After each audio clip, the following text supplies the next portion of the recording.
seorang kelas 10 yang dimana dilakukan secara fisik dan maupun verbal yang menyerang teman sekelas mereka. Ini berawal ketika korban yang berinisial FR mulai mendapatkan perlakuan yang tidak menyenangkan dari teman sekelompoknya. Menurut keterangan dari beberapa saksi, sering menjadi sasaran ejekan dan perlakuan kasar secara langsung maupun media sosial. Dipukul, ditendang, dan digepuk. Terus tuh bekalnya dimakan, dan bukunya dirobek-robek. Pertemuan ini berlangsung selama beberapa minggu dan membuat FR merasa tertekan hingga ia memilih untuk tidak bersekolah beberapa hari. Hal ini juga beberapa teman sekelas korban melaporkan kejadian tersebut ke guru BK. Korban berharap pihak sekolah memberikan sanksi yang sesuai serta memberikan edukasi dampak lingkungan agar kasus serupa tidak terulang kembali. Kembali ke studio. Perundungan terhadap korban kasus baru sekolah menengah ini. Saya Melanisha Putri melaporkan kasus terbaru ini. Terjadi kasus yang dialami oleh siswa di sekolah ini, dan peristiwa tersebut menimbulkan dampak yang sangat serius pada korban.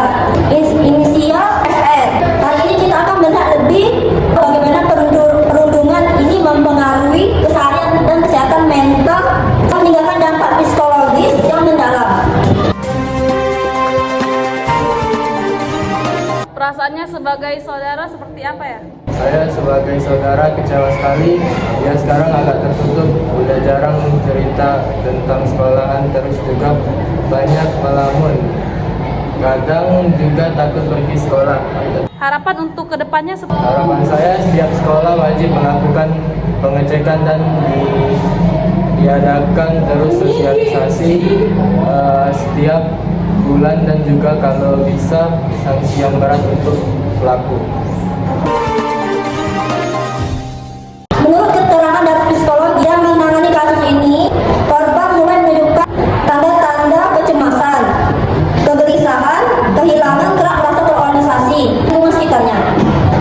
Pihak keluarga korban menyebutkan bahwa FR yang dulu ceria kini menjadi lebih pendiam dan berinteraksi dengan teman-teman sebaya. Kali berangkat ke sekolah, korban merasa ketakutan dan kecemasan, tidak nyaman, bahkan beberapa kali memilih tidak masuk karena tekanan yang tidak dirasakan. Tidak hanya kesehatan mental, dampak perundungan ini juga terlihat dari penurunan prestasi akademik korban. Melanisha Putri dari Sekolah Menengah izin pamit. Wassalamualaikum.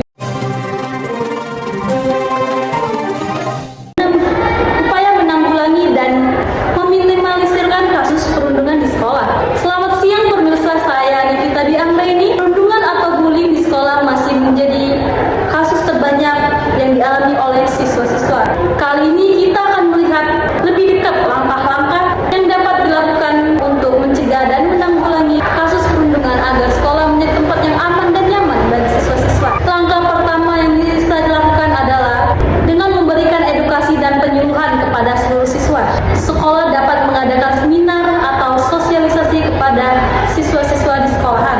Edukasi ini dapat membantu siswa meningkatkan kesadaran tentang pentingnya menghargai satu sama lain. Seperti di sekolah SMA Bina Warga 2, di mana setiap bulannya diadakan sesi penyuluhan yang membahas tema empati, keterbukaan, dan sikap saling menghargai, sehingga diharapkan siswa dapat memahami pentingnya menjaga lingkungan yang positif. Sekolah juga harus menyediakan layanan konseling dan dukungan emosional.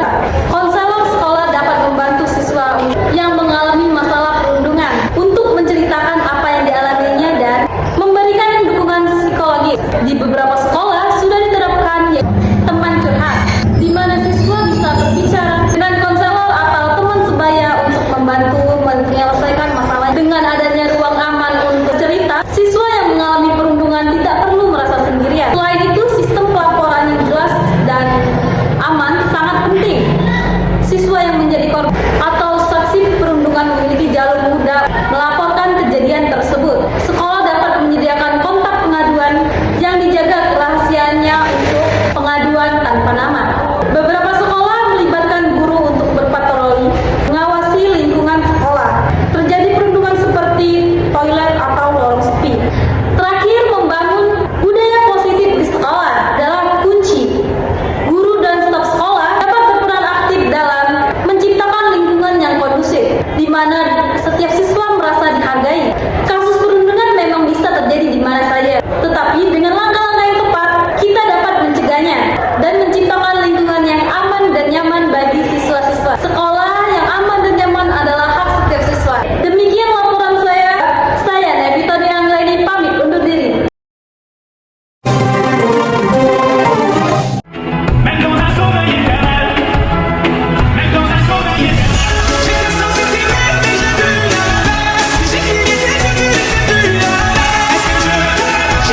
Untuk